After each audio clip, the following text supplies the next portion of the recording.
Welcome to Lazy Reviews. Now, after having watched 3 animal horror movies about killer piranhas, killer crocodiles, and killer snakes, I thought it would be interesting to take a look at a much more lighthearted film, a little comedy, a little innocent entertainment for once. And befitting this theme of killer animals, I will be talking about the Crocodile Dundee Trilogy. So, whereas the animals were killing people, this time we're following a guy who fights crocodiles, snakes, and a plethora of other animals and humans. So, let's start talking about the original Crocodile Dundee from 1986. You most likely have heard about this movie and probably watched it before yourself, as this is the highest grossing film ever made in Australia. It was a humongous success at its time. It was big. I grew up watching this not knowing how big it was back then. I loved this movie as a kid, but this movie was enormous. It still has a very good reputation. It's something that people still refer back to occasionally. Admittingly, I mean, it's not Ghostbusters. It's not Mad Max. It's not one of those movies that is so influential and so beloved that it has a huge devoted fan base today. But we should not forget that this was a tremendous success at its time. And having said that, having noted the success of this movie, it is actually quite surprising that neither the director, Peter Feynman, or the lead actor, Crocodile Dundee, Paul Hogan, none of them really had any career after this. They both pretty much flopped. There might be something I don't know about Paul Hogan, but if you look up his filmography, he starred in a few movies like Flipper. I mean, that was a big thing, but his career pretty much just fizzled out. And the same can be said about Peter Feynman, but to much less extent. He made a few movies. It's 2 movies, really. I don't know if they have some cultural value or influential in some other ways in Australia. So yes, Crocodile Dundee, huge success. Insane. Took the world by storm. Nobody expected it. But let's actually talk about the movie. Let's talk about the movie. Let's not just talk about everything else about the movie. Let's talk about the actual movie, the experience of watching it. I should let you know that I'm not really going to try and not spoil things, because the plot, the story will unfold the exact way you expect it to unfold. There will be no surprises. There will be no twists, no turns, no nothing.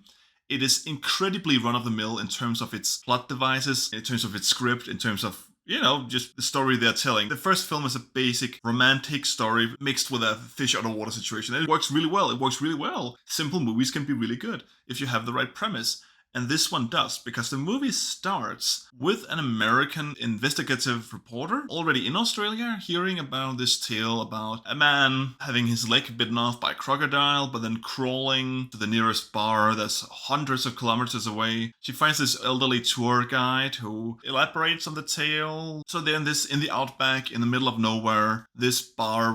We never really see a town or anything, so I don't know where any of these people live. I don't know what they're doing for a living. They're probably ranchers, but you don't really know anything about these people. They're just there at the bar drinking and having fights and punching each other. It's a really what you would expect from a comedic western film, only in Australia. Anyway, in walks this guy fighting a crocodile. Turns out it is Crocodile Dundee, the guy from the tale. Only that his leg was not bitten off, it was only chewed a bit, so he's a big scar. He is this very charismatic, this very charming fella. He seems a bit rough, maybe a bit dim. There's also rumor that he's actually a poacher, that's actually killing the crocodiles, hunting them, which isn't true. He just happens to be in the areas where they are, or actually, maybe he does hunt them, but not to kill them. But then I don't know what he's doing, because in the third film, he's explained he's the best crocodile hunter, but maybe he's taking the crocodiles from areas they're not supposed to be in and putting them in areas they are supposed to be in. Honestly, this is really well established, or if it is, it went over my head. They start forming a bond as he's showing her around the outback, showing her the place, the scene of the attack. So yeah, they are in the outback, they form a bond, we're then testing each other, her getting more accustomed to living there, seeing what's around, so she can write this article about him. And then, they start forming a bond. She starts liking him, he starts falling for his charm. So they're going back to America, and this is where I'll say something that I really like about the film. Yes, it has a lot of stereotypes. It has a lot of what might be considered problematic views today in terms of gender roles or sexuality, but also it does turn a lot of them on its head. So, for example, in Australia, she's the fish out of water. She's the woman who doesn't know the outback. She's almost bitten by a snake, but he kills her before it bites her, and she's of course afraid of snakes. She doesn't like snakes. She's almost eaten by a crocodile in another scene. He comes to rescue her, so she's seen in this sense to be a damsel in distress. But when he gives her a weapon and tells her, oh, points to the barrel, that's the dangerous end, just point it at whatever you want to shoot, She almost shoots his foot off on purpose, showing him that actually she does know how to shoot. That's the danger is in. So it is. We don't know why, I think, but she's a capable marksman. So she's not that much a damsel in distress. She can handle herself only when she's, of course, in her right element. Now she's in his element, therefore she's in a weakened position. But she's not just shown as this weak woman who can't do anything. She is in scenes, especially in the second and third film, but it's never really. I don't feel it's very misogynist. In that sense, I do like that she is somewhat capable herself. It also plays jokes on racism. In the wilderness, in the outback, they stumble upon this Aboriginal who looks very tribal. He's wearing what I suppose would be typical traditional Aboriginal clothing and painting. But when he speaks very eloquently, much more than Crocodile Dundee. He sounds educated, with an Australian accent, but he sounds somewhat educated. They play jokes with him saying stuff like, she asks, oh, how did he find his way out here? How does he know how to navigate? I'm saying the outback, but they are actually in a wooden area, more of a rainforest area at the time. He just says, oh, he knows his way around, whatever. And then you just, in the background, hear him just walking into things and swearing. How does he find his way in the dark? He thinks his way. A lot of people believe that they're telepathic. Oh, God, I hate the bush. So it's playing the stereotypes of maybe not dumb, but simple, tribal man knowing the way of the land, but not really being a part of modern society. And I do like that yes, they do take some of these stereotypes about originals or whatever and turns them on their head. That actually led to some laughs from my side. They do it in the second and third film as well, and I honestly like it. It's a nice idea. As they arrive in New York, they come across the love interest, sort of the boss, the editor at the newspaper. Reporter's dad owns the newspaper. She is apparently in a relationship with the guy, the editor, and he is a posh asshole. He is arrogant as all hell, constantly talking down to Crocodile Dundee, constantly belittling him. And there are some really good scenes in this film where Crocodile Dundee at least gives a bit back, gives him his comeuppance. Of course, spoiler, at the end, she doesn't marry him, but gets into a relationship with Crocodile Dundee. And there are just so many good jokes in this film. I need to wrap it up about the first film already. So most of the film is spent in New York, with Crocodile Dundee being the fish out of water. There's this crazy, no, not crazy, but this man in the wilds.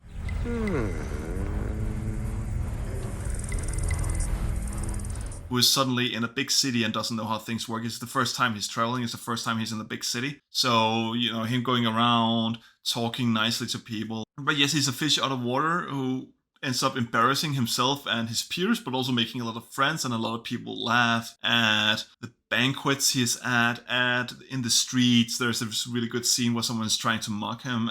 Very aware of this line, I'm sure. Is, oh, that ain't a knife. This is a knife. Sorry about my bad accent. The knife. It's the knife scene. It's the knife scene. That's not a knife. That's a knife.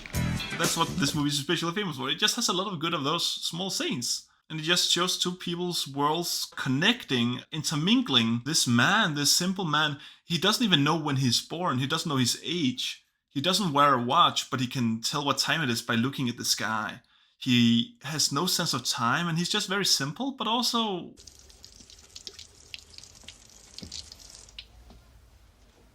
very charming and intelligent. And this woman who is just a big city woman who doesn't really know much else than that, but that's of course also cool in her own way. This is a good movie. It's not my favorite 80s comedy, but this has so many good moments. Even the final scene in it, where they're yelling back and forth in the subway, having almost a game of telephone going on, only that the game of telephone doesn't go wrong, but it's just, this is a really good movie. You should really, if you haven't seen Crocodile Dundee, what are you doing? Go and watch Crocodile Dundee.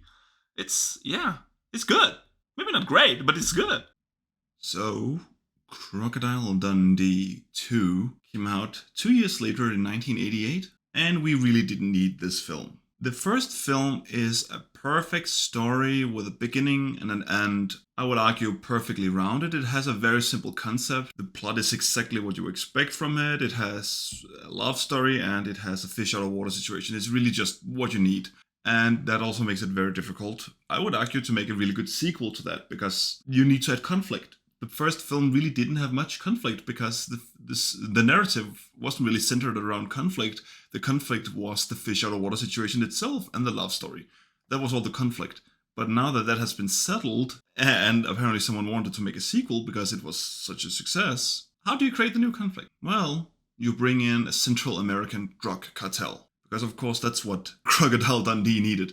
It needed a plot centered around a murderous drug cartel that goes to New York to track down news reporter lady, Crocodile Dundee's girlfriend, because she has evidence about their criminal activities. It's still a family movie, but it's a family movie with people being executed. This movie shouldn't have been made. This movie really shouldn't have been made. I will say it's not absolutely awful. It's quite a run-of-the-mill in many ways. And it kind of has two acts where actually when you think the movie is concluding, there's an entire, I think, 40 minutes more, making it a bit too long. But that means that the first half is set in New York City, with just goings on between Dundee, his girlfriend, the life he's creating for himself, him trying to find a job, him getting involved with some petty criminals, and then the drug cartel coming to New York to track them down. And honestly, they're just also not played that well. They're not that menacing. They're a bit mixed between goofy and menacing, but also they don't really look dangerous. It's really just poor casting. And then to take them down, Dundee has to dive even deeper into the New York underworld to track down a group of punks and other hoodlums who then help him take down the mansion they're in to rescue the girl, and the two masterminds behind the operation, of course, escape the situation, and now Crocodile Dundee has to go in hiding with his girlfriend, and they go to Australia because he doesn't believe the police can keep her safe, and it turns out in Australia he owns an enormous territory of land, an enormous swath of land that apparently also has diamonds in it. So he's filthy rich. Doesn't really come into play at all. Not in this film, not in the sequel. It's just that's just the situation. They're actually filthy rich, but they don't really care about it because he's this simple man who doesn't need the money. And yeah, the next for 40 minutes or so is just him trying to escape the drug cartel as they arrive and enlist the help of some locals who don't like Dundee. And they also try to use the Australian friend, the mentor of Dundee, against him. But he actually is with Dundee in on it and ends up setting up traps for them, and Aboriginals are back and they are cool, and a lot of the old geezers from the pub in the first film, they are back. I am actually being a bit too critical. I would say it's slightly better than an average movie of this sort. Slightly. Because it does have the interesting setting. It does have a lot of these weird punk aesthetics that I do like. You know, when the 80s don't know how gangs work and how subcultures work, so they just make a huge mesh, and I do kind of like that. It does have some funny scenes. It's not that awful. It's just when you compare it to the original movie, this is not it. It's not the same tone. It's not the same quality. It's all over the place. Yeah, that's where it ends. In 1988, we have that film. Only that's not where it ends. That's you've seen the intro screen probably. This is not where it ends. There are 3 movies, but we had to wait 13 years. 2001, Crocodile Dundee III.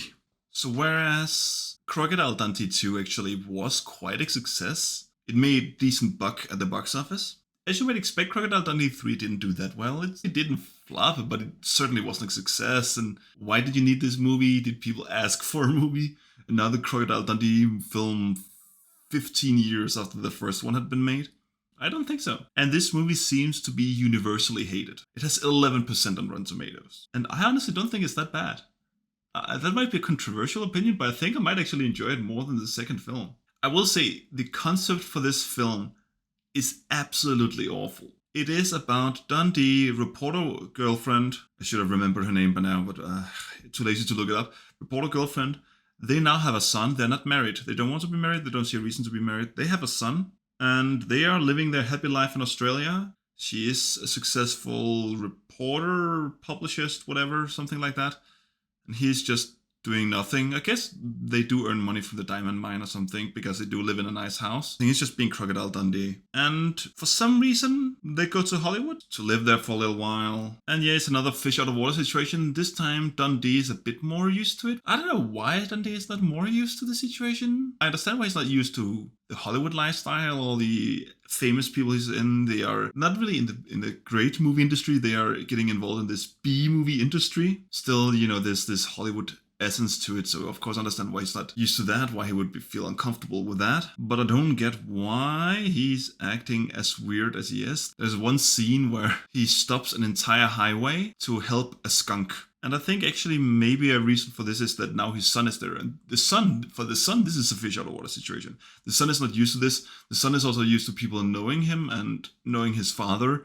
So he's getting in trouble in school for lying, only that he's actually telling the truth about Crocodile Dundee. And the reason why I do like this film is that a lot of the dynamics between the father and son, those dynamics are actually quite decent. They are doing quite well together, and Dundee is more charming in this film and more entertaining, has more funny lines than in the second film. It's much more similar to the first film, really. It does do a lot of cheap things by throwing in a lot of cameos you really didn't need, sadly. And it also has a lot of very obvious product placement, and that might also, if you don't like this movie already, this might help you dislike it even more. I didn't really have that much of a problem with it, and it does change a lot of things. It changes the pace. The first part of it is more the father-son dynamic. Then it turns into more, getting into the Hollywood theme of it. And then we have another Australian, one of the guys from the bar, from the pub, who shows up, and they have this very nice dynamic going around just acting like buffoons in Los Angeles. Honestly, there's some really good scenes with that.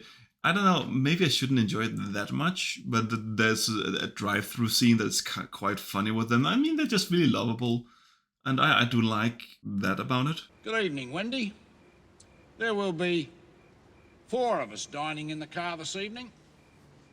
And it has maybe some issues with some homophobia, but I would argue that the way it's used in the film is not really homophobic. It's realistic. It's grounded in the sense that these are 2 Australians for whom a gay bar is a bit of a weird place, so they use derogatory slurs as you would expect people from the outback to do, especially in the 80s.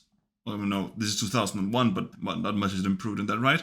Only that Crocodile Dundee, having lived in New York, actually is more respectful about it and corrects the other guy. So I think that's what you could call respectful homophobia. Not perfect, but also not bad. Just it's not funny. I mean, that's my main issue with it. It's actually just not funny. It's not offending me. It's just not funny. It also has really weird scenes, like they do a lot of these nice things with Hollywood sets. I do like movies that are set in Hollywood that do things with Hollywood sets. Pee-wee's Big Adventure is another film that does it, but this one is just doing it a lot because it is taking place, all of it is in Hollywood. And it has one prop cow, one papier-mâché cow, making a moo sound, but I don't know why, because it's in the scene that doesn't make sense.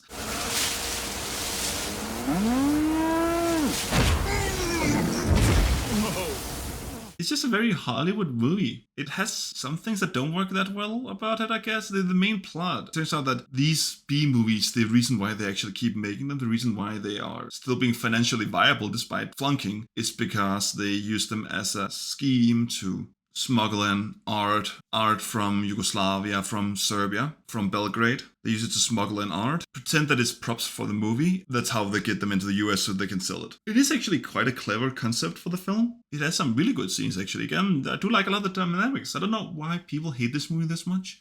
Maybe because it feels unnecessary, but it's much better. It's much more a Crocodile Dundee film than the second film. And I think that's where I'll leave it. So, to wrap it up, the first Crocodile Dundee film is very nice. It's not amazing, it's good, but it's just lighthearted, it's fun. It's a nice movie to just sit down and watch. I can't say the same about the second film. Maybe if you really love the first film, you could watch the second. But because it's so tonally different, I would maybe advise against it.